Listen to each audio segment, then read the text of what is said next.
সর্বজনীন পেনশনের প্রত্যয় স্কিম বাতিলের দাবিতে আন্দোলনরত পাবলিক বিশ্ববিদ্যালয়ের শিক্ষকদের ১২ সদস্যের একটি প্রতিনিধি দল আওয়ামী লীগ সাধারণ সম্পাদক এবং সড়ক পরিবহন ও সেতুমন্ত্রী ওবায়দুল কাদেরের সঙ্গে বৈঠকে বসেছেন। শনিবার বেলা ১১টায় ধানমন্ডিতে আওয়ামী লীগ সভাপতির রাজনৈতিক কার্যালয়ে এ বৈঠক শুরু হয়।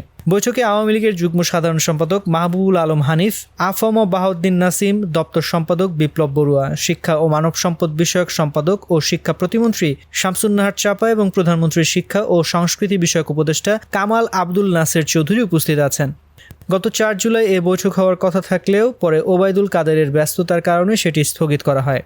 সর্বজনীন পেনশনের প্রত্যয় স্কিম নিয়ে প্রজ্ঞাপন বাতিল করা সহ ৩ দফা দাবিতে গত ১ জুলাই থেকে সর্বাত্মক কর্মবিরতিতে আছেন শিক্ষক ও কর্মচারীরা। এতে ক্লাস পরীক্ষা বন্ধ রয়েছে। স্থবির হয়ে গেছে প্রশাসনিক কার্যক্রমও। তবে বিষয়টি সুরাহা না হওয়া পর্যন্ত আন্দোলন চালিয়ে যাওয়ার কথা জানিয়েছেন শিক্ষকরা। চলে গেছেন শিক্ষক সমিতি ফেডারেশনের কিন্তু মিটিং হচ্ছে, সেখানে সবাই যাচ্ছে, আমরা ঢাকা শহরের থেকে যেতে পারছি না।